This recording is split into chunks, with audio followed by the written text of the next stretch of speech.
Myself, Dr. Mohith. I'm pursuing medical gastroenterology at Mysore. So, as we all know that we are observing World Hepatitis Day on 28th of July every year since 2010. So, as we all know, hepatitis is one of the deadliest diseases that can happen to anyone.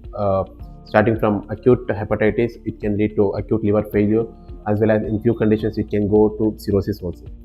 So what we all know these many days, it can present with jaundice, it can also present without jaundice. As for the public awareness, everyone should know about hepatitis. So there are so many causes of hepatitis, starting from viral hepatitis to non-viral hepatitis. Viral hepatitis per se, the more common things are viral hepatitis A, B, C, overlap with D or else E. In India, the most prevalent type of hepatitis among viral hepatitis is viral hepatitis A, which accounts for about up to 30 to 40%, which is commonly acquired through food and water, contaminated water. Next to that is viral hepatitis E. And the silent killers are two hepatitis, namely hepatitis B and hepatitis C, which can turn into chronicity very oftenly. And among hepatitis B and C, we have got treatment for hepatitis C with the latest breakthrough with so many good drugs.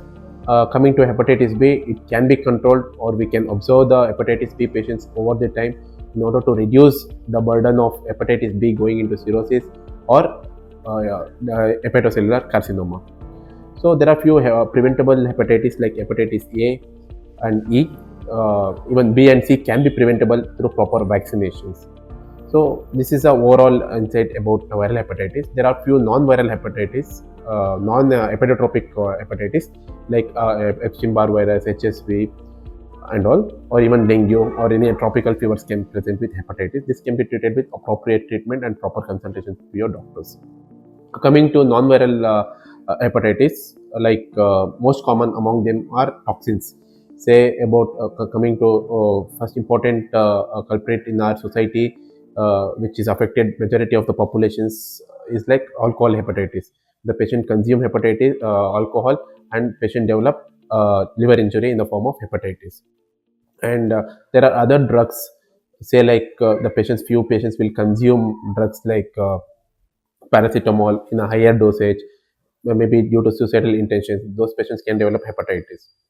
Or many Ayurvedic or other medications like complementary alternate medications which can present with hepatitis, and there are few other drugs which can cause hepatitis. So when there is temporal association with the drugs, so these drugs should be stopped and proper consultation with the hepatologist or the gastroenterologist to be taken. And there are few other causes of hepatitis nowadays. The more commonly building up is MAFLD, which is metabolic associated steatotic liver disease, where the patient will have underlying diabetes, obesity, and all other metabolic risk factors, including hypertension, dyslipidemia, where the patients can have hepatitis, and that can be a silent killer which can progress into cirrhosis, and over the time it can progress to liver cancer in about less than 0.3% of the patients without presenting with jaundice.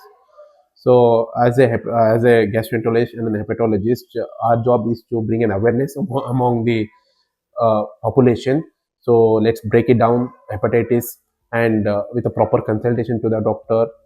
So many cases can be treated completely, and few are controllable, and few if with a proper follow-up as well as the treatment, the patients you can get the disease under control and avoid the complications of the disease in the form of going into liver failure or liver cirrhosis or hepatocellular carcinoma.